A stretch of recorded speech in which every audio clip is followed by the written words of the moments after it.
Halo, eh, saya, Kelvin, Ryan, dan Nico akan menjelaskan tentang disintegrasi bangsa yang terjadi di Indonesia, khususnya pemberontakan Andi Aziz. Jadi, sebelumnya itu apa sih disintegrasi bangsa itu? Jadi, disintegrasi bangsa itu adalah memudarnya kesatupaduan antar golongan atau dan kelompok yang ada di dalam satu bangsa yang bersangkutan. Nah, jadi kenapa sih disintegrasi bangsa itu bisa terjadi di Indonesia? Sebenarnya bukan karena beda budaya atau bahasa atau yang lainnya seperti itu, tetapi karena perbedaan faktor ekonomi dan politik yang terjadi di Indonesia ini.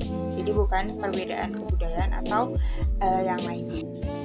Pendapat kami tentang disintegrasi bangsa di Indonesia memang benar. Kami membenarkan tentang bahwa salah satu faktor disintegrasi bangsa di Indonesia yaitu kesenjangan ekonomi. Tapi kami juga ada berpendapat bahwa itu faktor utama selain kesenjangan ekonomi yaitu perbedaan pendapat. Terkadang perbedaan pendapat di Indonesia dapat menyebabkan kerusuhan atau disintegrasi bangsa yang dapat kita lihat saat ini, yaitu salah satunya adalah Omnibus Law.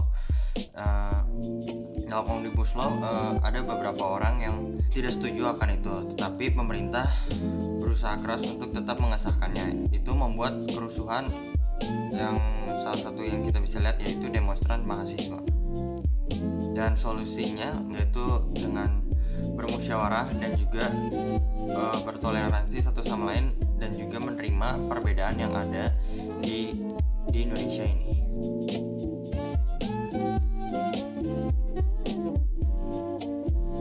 Jadi kami bakalan ngebahas tentang pemberontakan Andi Aziz di Makassar. Nah, jadi sebenarnya latar belakang dari pemberontakan Andi Aziz itu sebenarnya cuman gara-gara Andi Aziz tuh nggak terima kalau Makassar itu tuh harus bergabung sama NKRI gitu. Jadi dia tuh nggak terima, dia pengennya kayak udah di NIT aja gitu.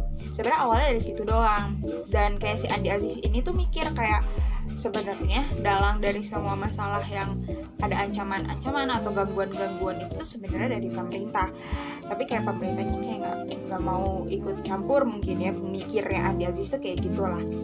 Nah, terus tiba-tiba jadi ada konflik di Makassar ini, ada konflik yang ada orang-orang yang pro federal sama ada yang anti federal. Nah, jadi mereka tuh terbagi dua kubu dan ini tuh cukup menghancurkan Makassar gitu, karena mungkin bisa dibilang agak terlalu barbar mungkin melakukan demonstrasinya, bisa dibilang kayak menghancurkan Makassar. Nah, akhirnya pemerintah tuh ngirim pasukan TNI dari Jawa buat menangin area itu. Nah, tapi ternyata malahan si orang pro federal ini tuh malah menurut mereka tuh kalau TNI itu ancaman buat mereka. Akhirnya si kelompok pro federal ini tuh bikin pasukan yang bernama pasukan bebas dan diketuai oleh Andi Aziz. Nah, jadi tujuan pemberontakan Andi Aziz ini yaitu untuk mempertahankan NIT, Negara Indonesia Bagian Timur. Nah, Negara Indonesia Bagian Timur ini tidak ingin bergabung NKRI, Negara Kesatuan Republik Indonesia. Nah, Andi Aziz tidak dibantu oleh Sultan Hamid II, jadi dia tidak bergerak sendiri pada pemberontakan kali ini. Urutan kejadian itu awal mulanya itu terjadi di ujung pandang pada tanggal 5 April 1950 yang bertujuan untuk mempertahankan NIT Negara Indonesia Timur. Pada tanggal 8 April 1950, pemerintah Indonesia mengeluarkan ultimatum untuk Andi Aziz, yaitu selama 4 kali 24 jam Andi Aziz harus mempertanggungjawabkan atas perbuatannya, seperti memberikan senjatanya dan pasukan-pasukannya. Pada tanggal 26 April 1950 terjadilah pertempuran di Makassar karena Andi Aziz menolak ultimatum tersebut, dan pada tanggal 5 April 1950 dikepungnya markas TAF Brigade namun ditahan oleh TNI. Nah, pada tanggal 8 Agustus 1950 terjadinya kesepakatan antara Kolonel Kawilarang yang merupakan tentara nasional Indonesia dan Mayor Jenderal Skevelar yang merupakan prajurit KNIL, yaitu untuk menghentikan adanya tembak-menembak. Akhirnya Andi Aziz pun ditangkap dan dipenjarakan di militer angkatan di Yogyakarta pada tahun 1993 dan dihukum di penjara selama 15 tahun. Upaya yang telah dilakukan untuk mengatasi pemberontakan Andi Aziz ini itu ada dua. Nah, salah satunya itu pada 8 April 1950, pemerintah Indonesia memberikan ultimatum yang isinya memerintahkan Andi Aziz untuk melaporkan diri dan mempertanggungjawabkan perbuatannya ke Jakarta dalam waktu 4 kali 24 jam. Yang kedua, Andi Aziz diperintahkan untuk menarik semua pasukannya dan menyerahkan semua senjata serta membebaskan para tawanan. Sekarang saya akan membahas tentang bagaimana nasib akhir dari Indonesia bagian timur dan Andi Aziz itu sendiri. Yang pertama, untuk Indonesia Timur itu IRPD Diapri, Perdana Menteri NIT, kala itu mengundurkan diri karena tidak setuju dengan pemberontakan Andi Aziz. Yang kedua yaitu IR Putuhena diangkat menggantikan IR Diapri. Ia merupakan tokoh yang pro republik.